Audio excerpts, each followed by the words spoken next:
Killer American Bully XL dogs could soon be banned under new plans by the Home Secretary, who's described them as lethal danger. Suella Braverman's vowed to make it illegal to own, to breed or to sell that type of dog after the latest horror attack on an 11-year-old girl in Birmingham at the weekend.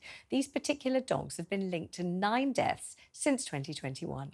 Joining me now to discuss this is dog behaviourist Stan Rawlinson and Jordan Shelley, who owns an XL Bully dog. Thank you, gentlemen, both for joining me. Let's start with Stan Rawlinson. Stan, what are the particular characteristics of this XL Bully dog? Because some people still haven't seen one or heard of them, really. They're a kind of relatively new, aren't they, appearance on the dog scene?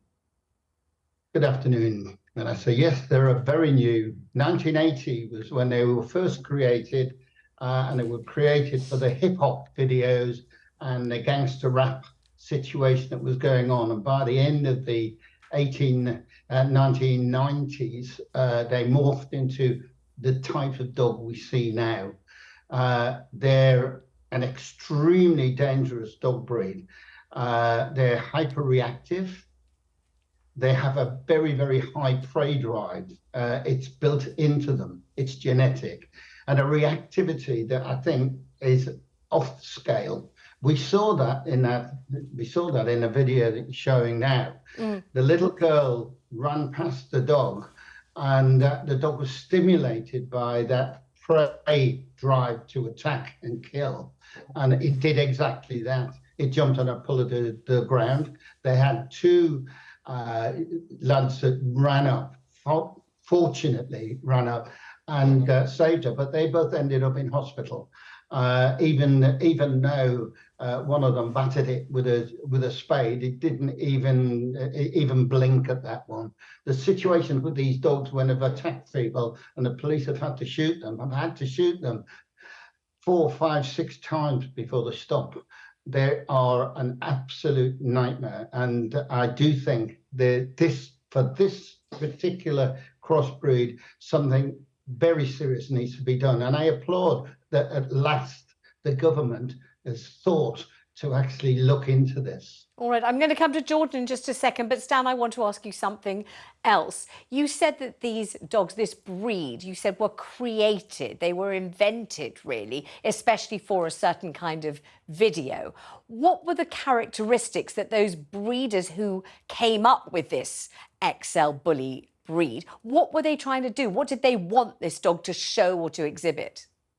Well, what they love is a big, powerful, muscular dog, because it's masculinity when it's all said, done. And this is an extension of people's egos, the bigger the better, etc. But the problem with this is they took a base for this dog, and the base of the dog was the banned breed, the American Pit Bull, and that is a genetic base for this. On top of that, they put very, very large, heavily muscled mastiffs that had a high prey drive. So they would show a level of masculinity, if you want to put it that way, into it. It was generally the males that went for this, but some of the females love this dog as well. They think it's a fabulous dog. I don't. I think it's a monster.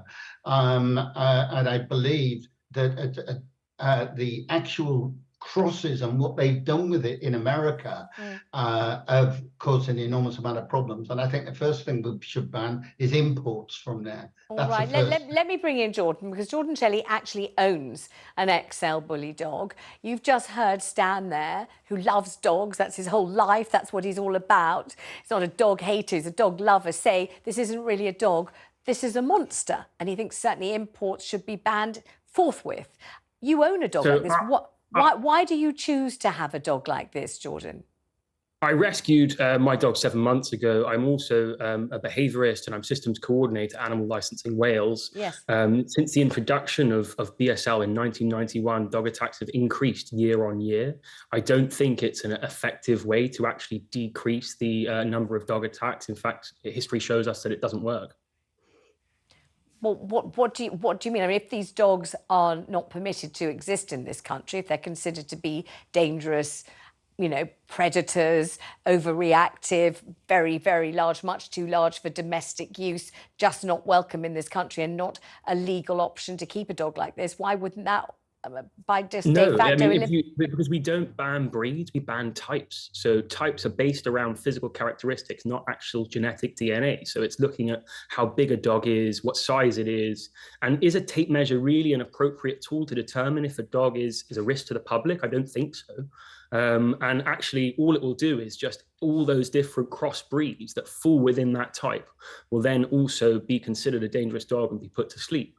I think what really needs to happen is restriction on ownership, licensing, education. I think that's how we're going to really change this, because all that will happen if we ban the bully breed is that people will go out and they will breed dogs that are outside of those physical characteristics to be legal again and carry on doing exactly the same thing. This is down to poor ownership and poor breeding, and that's the only way we're going to change things. Jordan, there have been 9 fatalities, as I've said, linked to XL bullies since 2021. It's only 2023. We saw that man, because that was a gentleman being attacked after the little girl was attacked in the petrol forecourt. That's a fully grown man fighting this dog with every ounce of energy he can muster. Then you've got other people pitching in to try and help him. The dog's absolutely, the dog looks like some kind of bionic creation made by a Hollywood horror film set rather than an animal, doesn't he? In these footage in here? those circumstances, I would agree that it's really horrific and actually it shouldn't have happened. But if you were to look at the picture of where that dog comes from, I'm sure you'd see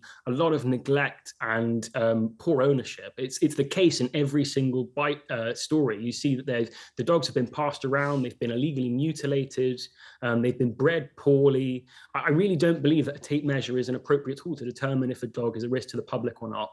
And I think that's the key thing here, is that we don't ban breeds, we ban types. And that's what people have to understand. A type is really a huge range of physical characteristics.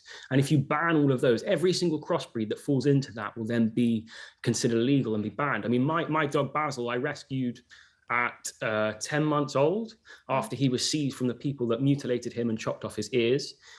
He's now training to be a search and rescue dog and is the most incredible dog, but it takes time, effort, patience, lots and lots of training. The same with any dog and any animal. You know, you really, really need to put in that time and make sure that their welfare needs are met. Well, I thank you both very much indeed for joining me on the show. We'll obviously let our viewers and listeners come to their own conclusions about this, as indeed they always do, and quite rightly so. Thank you very much.